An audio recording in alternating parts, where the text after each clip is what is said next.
Welcome to the CoSN podcast, produced in partnership with MindRocket Media Group, the worldwide leader in demand generation, communication outreach, and thought leadership in education. CoSN represents over 13 million students in districts and educational institutions nationwide and continues to grow as a powerful and influential voice in K-12 education. This high-profile podcast series showcases industry thought leaders and executives who provide timely market insights and key guidance on various educational technology strategies. Welcome to the CoSN podcast. My name is Michelle Mercer with MindRocket Media Group, and on behalf of CoSN and today's sponsor, Telos Corporation, we are excited to bring you part 3 of our 3-part series on K-12 education and cybersecurity. In episode 1, we learned about the new dangers that exist from news sources. And then in episode 2, we discussed the hacker ecosystems and what school administrators, parents, and students should know and be aware of. Today's discussion will focus on the importance of best practices for school systems. Joining us on today's podcast are 2 gentlemen that have a wealth of experience in K-12 education. Pete Scheivert is the former Montgomery County Public School Chief Information Officer and former Maryland State Department of Education CIO. Pete was named to the leading data and technology executives U.S. public education list by Chief Data Officer magazine. The list includes more than 100 education and technology professionals who are redefining the landscape through digital tools and expertise in education technology. He is a career educator, having served many other roles, including high school principal, curriculum director, and graduate professor. Welcome to the podcast, Pete. Thank you, Michelle. Glad to be here. Also joining us is Vincent Scheivert.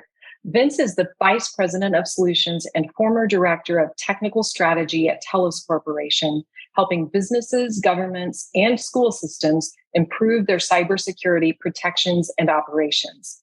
Prior to joining Telos, Vince was the Assistant Superintendent for Digital Innovation at Loudoun County Public Schools and the Chief Information Officer at Albemarle County Public Schools, where he was recognized by CoSN as the Chief Technology Officer of the Year. He has also held IT leadership positions at the Downington Area School District, the Westchester Area School District, and Fairfax County Public Schools. Welcome to the podcast, Vince. Thanks, Michelle. Happy to be here. We know that cybersecurity risks are growing and K-12 is a primary target. Pete, can you start by sharing with our listeners some of the cybersecurity risks a school district faces? Yes, and thank you for the question, Michelle. School districts face the same risks as the private sector. However, the main real difference is funding. School systems have competing funding needs and oftentimes less understanding of how important protection against cybersecurity risks are. Therefore, there's often a struggle to secure adequate funding for cybersecurity, especially in small to medium school districts. The district that I was in had many parents and guardians, however, from the national intelligence sector, and they demanded that we have a strong cybersecurity measures in place. That said, the greatest risks that we faced are twofold. The first is the need to keep our student and staff data secure. And the second relates to ensuring that our systems have minimal downtime that could be caused by things like phishing attacks, ransomware, or DDoS attacks, for example. So those are the real 2 most important and critical things that we have to deal with every day. There are many others, of course, but those are probably the most prominent. Let's talk about that a little bit. The need to keep student and staff data secure. What kind of data are you talking about? Sure. So any personally identifiable data. So from a staff standpoint, that is everything from social security numbers to birth dates to payroll information, et cetera. From student information, we don't really collect social security numbers in Maryland. I don't think they do either in Virginia. Do they, Vince? They shouldn't be. Right. There's no need for it, right? There's no, as far as I know, in education that I know of, there isn't a typical need for it. However, those types of personally identifiable pieces of information, social security numbers, birth dates, other things that can be used by by nefarious groups or people to use the students or the staff members' identification for other reasons is really, really important for us to make sure we keep safe and secure. This happens all the time as far as these types of attacks. However, good systems that are in place can protect school systems from those types of attacks. So we have those attacks every day. However, good systems protect. Vince? Thanks, Pete. And you kind of walk right into, what did a breach look like in the past, right? So like back, 5 years ago, I'm going to use that as back in the day. So back in the day, 5-10 years ago, like a security breach would have been like a guidance counselor's laptop that they left in the park. It would have been like an accountant's pile of W-2s that they had. Those were security breaches back in the day. That's kind of where probably Pete and I cut our teeth with having to do notifications and kind of figuring out what that intersection is between cybersecurity. At that point, it was just straight security. How do you secure your data? And now it's moved into everything. How do you secure your endpoints? How do you secure transmission? How do you secure? Because now every bit of data has value. And it's just not the social security anymore. It's the collection of data elements and data pieces, anything from time and location. It could be geolocation. It could be an address, could be a username, could be a password. Any little bits of information that nefarious actors can grab now, they have the ability to compile and start to build profiles. And once they get enough of that profile, it really launches them in. So I think that's kind of been the evolution of where we've seen with K-12. K-12 for the longest time just focused in on those tangible pieces, and they've had access to them. So we have people's tax records because we're taxing them. We have addresses. We have names. We have all of this really low-hanging, good data that is kind of mouth-watering for a bad actor.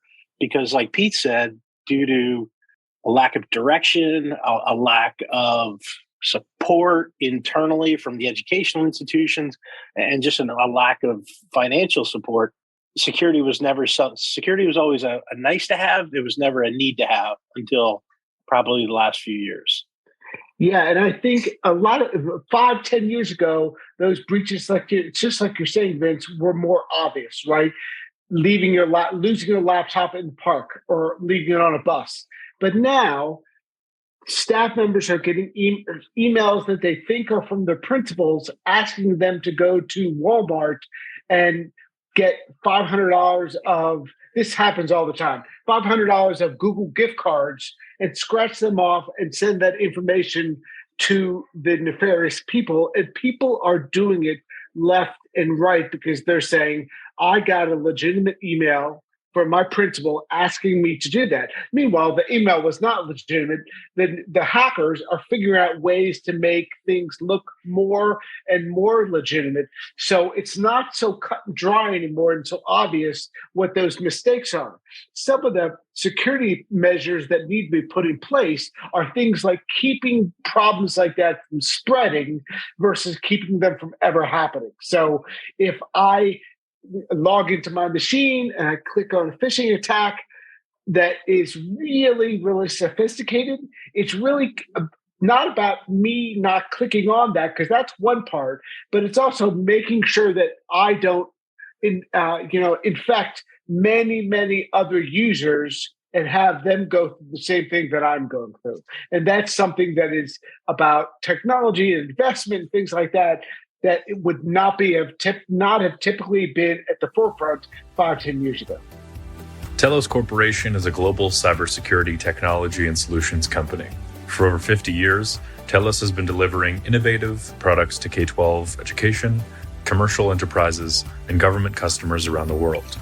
Our Exacta cybersecurity management software platform improves cyber hygiene and compliance through our automated cyber controls and continuous monitoring. Telos Ghost is a network service that hides users and network-attached devices. Telos Advanced Cyber Analytics is a data service that can expose cyber criminals attempting to infiltrate your IT systems. To connect with Telos, visit telos.com. Pete, what data is particularly vulnerable to cyber attacks? Yeah, so everything from, like I said, everything from core data to anything that can be used by hackers to gain, like Vince was saying, gain a profile, develop a profile, build a profile, be used against or used as a way to mimic that person. So, students are very vulnerable to this because they tend not to be focused on credit or the commerce market. So if a hacker can hack into a 4-year-old or 5-year-old's core information, then it may be a while before that 5-year-old or that family can figure out that their student's data has been stolen. And so it's very important, more important now than ever before, to keep that data and information secure. And I think that parents and guardians really expect us to protect their children, not only physically in school buildings, but also from a cyber standpoint, to make sure that when they're in our building or when they are using our equipment or using our programs, that they're as secure as well. And parents don't have to constantly remain vigilant because they know that they're in safe hands in the schools. And that's kind of like the intersection between privacy and security, because at that point, when you have a student should have, and a parent should have an expectation that their students' information and data is going to be safe and secure and will remain private, except if somebody has an educational purpose to that information and data. And as stewards, as school districts being stewards of that data while they have it, they need to ensure that there are proper security procedures in place to ensure that that information remains private. And when I talk privacy, I'm really talking privacy outside of the school divisions, because information and data is shared inside with all kinds of real world needs of being able to share data inside. But it's really the ability to ensure that a student's identity, their information is safe and secure, especially now today, to where we're providing nearly every student a laptop and access to resources and materials on a 24/7 basis. Kids are only in school about 6 hours a day. So who's keeping watch of them the other 18 hours? Who's keeping watch of them at the Starbucks or the McDonald's or the public library? They're not on these robust networks that Pete built when he was in his station. They're just out there in the wild. And that's also a point to where we need to ensure that privacy remains in place for them, especially if they're trying to do work. And that comes by implementing certain security procedures and processes to ensure that their data, whether it's in transit or at rest, remains private to them and the institution. So, Pete, you mentioned low-hanging data that bad actors use. And what kind of low-hanging data could K-12 education address right now to improve cybersecurity? Sure. I think there's a couple of things. I think keeping the network secure as possible through virus protection, symbol protections is normal, right? That's a pretty baseline thing, whether you're at home or at school. However, I think keeping students' emails and other correspondences in a closed system is critical, is one example. So, for example, in the district where I was, students could not email out of the district, and people could not email into the district, whether they're home or at school.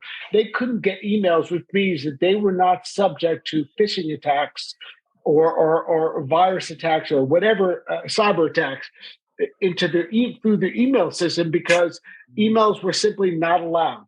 The same holds true, though, where schools need to think about the third-party programs and software that's used in schools, and making sure that those systems are as secure as possible as well. Because oftentimes cyber attacks or breaches oftentimes don't always occur in the school system, but occurs through a third-party vendor, right? Maybe you have a math a tutoring system that you use that is not used well or not secured well, and that communicates with your home student information system.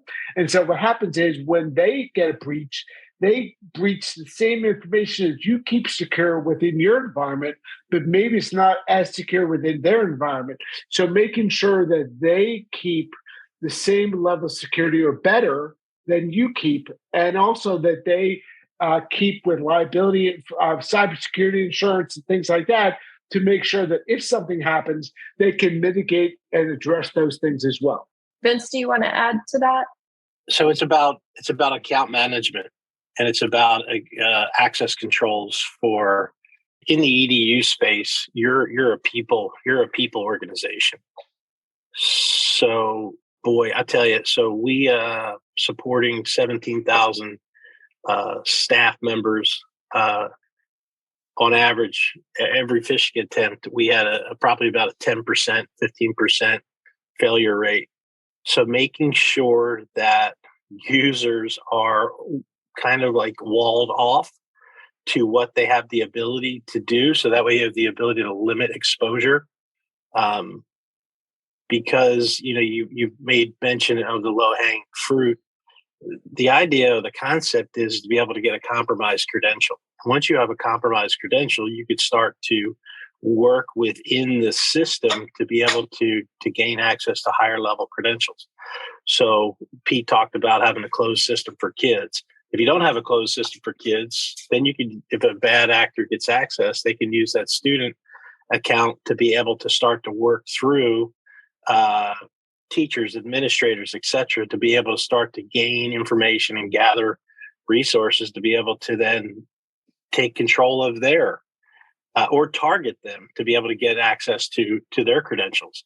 And typically they just have the ability to kind of follow the path of the water, wherever the easiest resistance is, they just kind of follow it up the chain. And unfortunately, they generally can get a pretty good, they can get up the chain pretty far to where they have the ability to gain access to a lot of information, which is why I really would focus in on access controls, whether it's multi-factor authentication, some kind of dual factor authentication, whether it's a username or a challenge or something.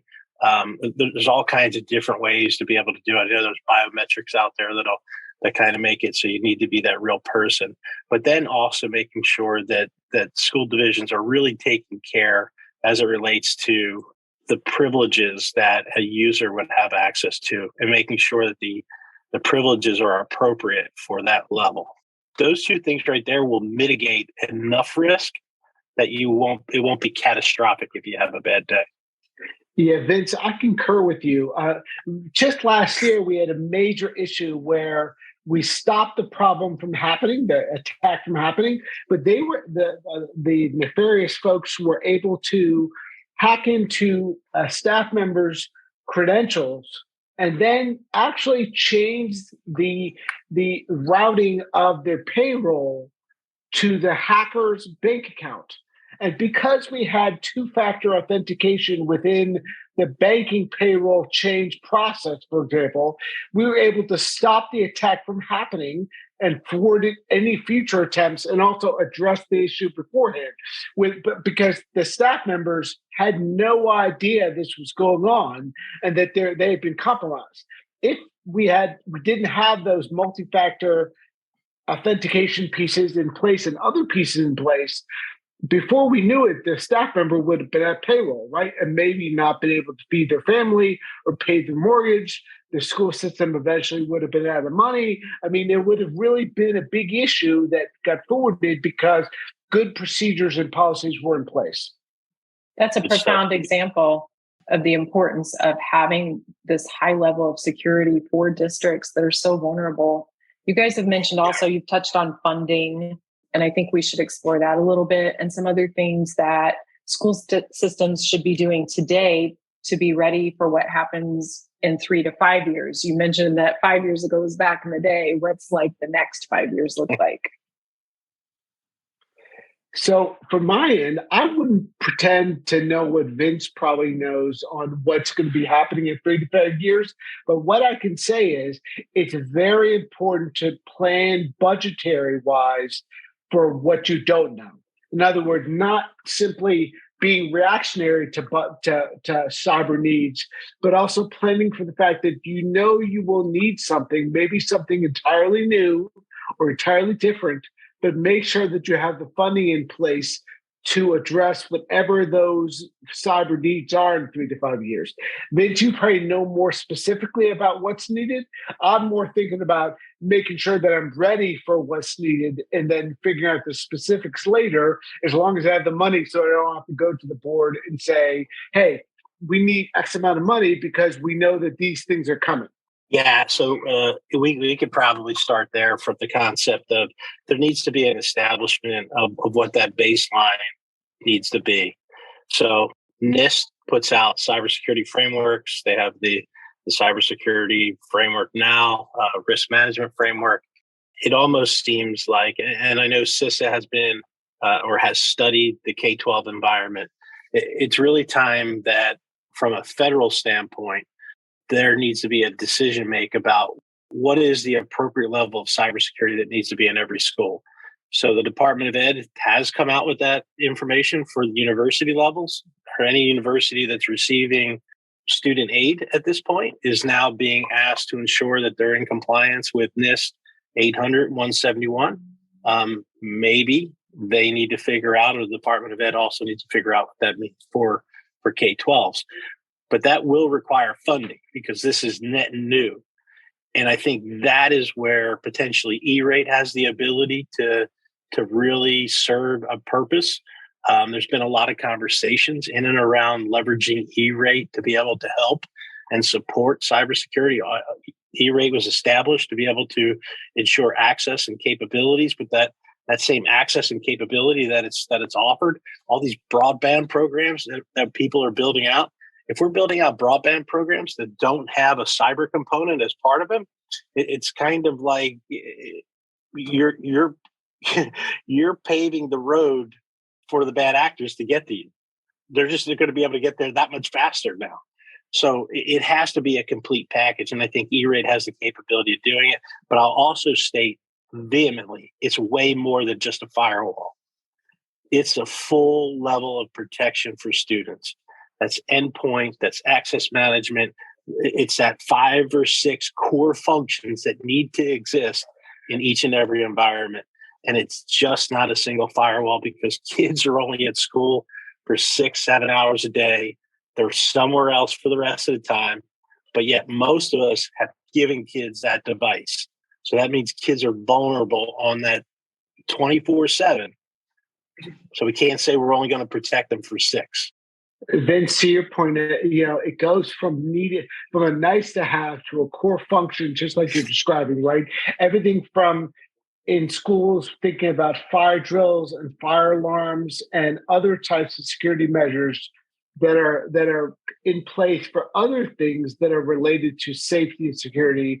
This needs to be a core function and a core expectation of all school systems, because if not, all school systems are going to be increasingly vulnerable to bad actors and to having their system shut down, not being able to operate, not having stolen information, et cetera. So this needs to become a core budgetary issue year after year for sure. And Pete, just to jump in on that. So a lot of people say, well, boy, why do bad actors, why do organized crime units want information about kids? Well, it's not the actual kid that they want it for. It's who would benefit from having a fake identity. So when we look at where fake identities are being utilized, when we talk about that hidden group of kids being human trafficked, that those are all being run by organized crime units, international organized crime units. So when they're stealing identities, yeah, that's terrible. And boy, they may even make a credit card and somebody may lose like $3,000 or $4,000 or get bad credit. but that identity is being sold 7, 8, 9, 10 times. So who's using it and what are they using it for? That's the part we're not talking about that we need to talk about, because the true victim in our inability to secure identities are the victims that are actually nefarious actors are using those bad credentials for, or those other credentials for, to move them around silently. It doesn't happen as easily if we're able to secure identities of kids and protect our current kids. We have the ability to stop other issues further down the bad guy food chain. CoSN is the premier membership organization designed to meet the needs of K-12 education technology leaders. Their resources support the entire IT infrastructure of the school system. CoSN offers members access to their thought leaders across the country and the ability to actively participate in local CoSN chapters. Join the network today by visiting CoSN.org and become another influential voice in K-12 education. I'm wondering, as I'm listening to you, it's giving me a really deep respect for the security measures that, like on my kids' school iPads, does exist. Although I will say, probably like a lot of parents during remote learning, getting logged in was a constant source of frustration. But I'm wondering about another thing that districts can do to kind of bridge that gap with parents and even students themselves. So there's an appreciation and understanding for what's happening. I think education is really critical as well. Parents don't know that these things exist, and a good security cyber system is a system that people just don't hear about. I hate to say that, but the less you hear about from Vincent and myself in the news, the better a job we're doing. And that's not always the case in other spaces. However, parents oftentimes don't know how to keep their children safe. You know, I know in an earlier podcast, you all talked about the ways in which kids can download apps on their phone and they track things and things that parents had no idea about. I think the same holds true in any type of technology or cyber world or virtual world, or where parents should know about how to keep their children safe in this virtual world. And I think education is the key. I know that I've spoken to many PTAs in the past where parents have really asked for this information, but not systemically so much as, as different communities within the district that I was in. So, but I think it should be a systemic thing, national thing, for example, where all parents should learn about how to keep their children safe. Because to Vince's point, they're only in school for 6 hours a day, or whatever the number is. They're out of school and can do bad things for many, or can be with bad actors for many, many more hours. So parents need to know how to protect their children in those places as well. And the reason I circle back to the feds, and the feds having to probably step in and help out, do more. Important to note that these cyber criminals aren't local criminals. So local cops deal with local crime. The crime and the events that are taking place are internationally based. They're not being perpetrated, typically being perpetrated by actors inside or in and around that community. They're happening from states away, countries away, continents away, which is why, if that's the case in terms of normal jurisdiction, that's a federal offense. It's a federal issue. So making sure that we're now treating it as such, even in the corporate space or in the federal space, they talk about it as cyber warfare. Well, what is it then when it happens to a K-12? Is it no longer cyber warfare, or is it? It's an erosion of our public system. So how can we do more, get more involved, make more, and take more action? In my opinion, it's as every much a federal issue as it is a local issue. It's being dealt with at the local spot, in your local school or even your local school district. But in reality, it's not a county thing. It's not a state thing. It starts as a federal thing. And Vince, to your point, they can get through this global world that we live in. They can get to somebody just as easily in Iowa as they can get to somebody just as easily in Maryland. That may not have been the case before the global world, but now that we live in this global technology world where information can flow easily, I think that's a really good point, Vince. And I think the need to educate parents in Iowa is just as important as the need to educate parents in Virginia or Maryland, where maybe that 10 years ago was a much more obvious place. Now it's everywhere. As we do head back into a new school year, what advice do you have for parents and students? As a father of three myself, you have to rely on the people who are asking you to take those steps, those security steps, that they're asking for a reason and a purpose. So it can't be immediately thought about as a bad thing.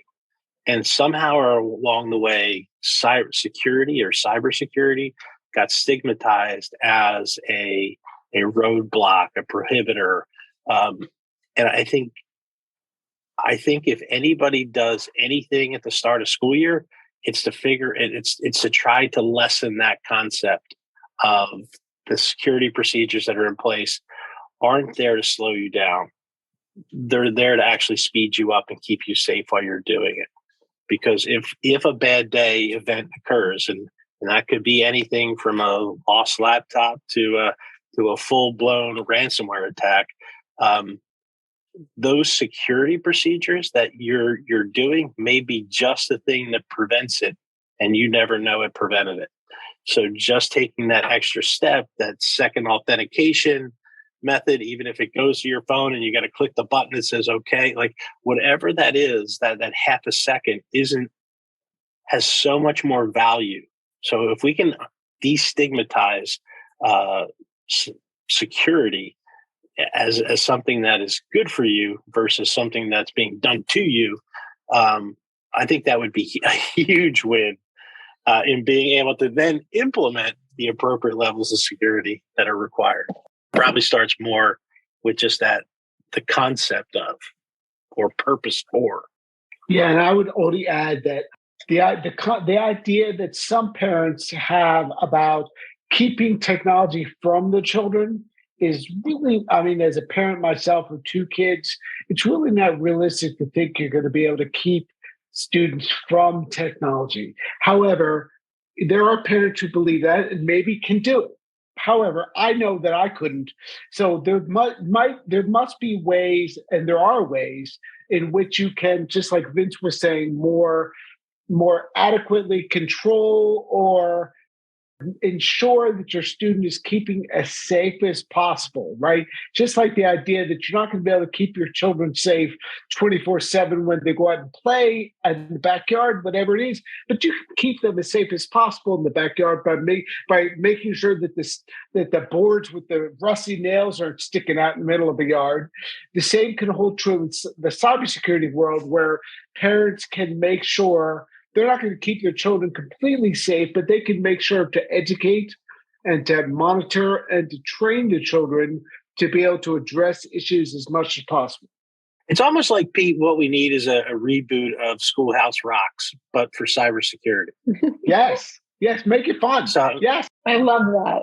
Vince and Pete, where can our listeners learn more about the great work you are both doing? I mean, from my end, there are sites and organizations like CoSN who really do a great job of having this information, putting it out there, making it available to school districts, to parents, to other stakeholders. And I think that's really important to think about these national experts and places that they can do that. Yeah, and Michelle, for us, Telos.com, we try to publish and put forward as much information and data as we can. We try to partner with organizations like CoSN. Obviously, education isn't necessarily a core business for us, but it's one that we want to support, because ultimately, if we have skills and expertise and capabilities that are helping to keep some of the most secure networks in the world secure, we want to be able to help and provide that same kind of capability to our K-12s, just because we think it's so so important for our young people to give them the best launch capability. Thank you so much, Vince and Pete. This was a really fascinating discussion, and we appreciate your time and expertise. On behalf of the leadership team at CoSN, thank you for listening to this episode of the CoSN Podcast. To access other podcasts in this series, visit CoSN.org or edcircuit.com for a complete lineup of engaging technology topics. EdCircuit empowers the voices of education with hundreds of trusted contributors, changemakers, and industry-leading education innovators. For more information on MindRocket Media Group, please visit mindrocketmediagroup.com to discover how you can be our next satisfied client.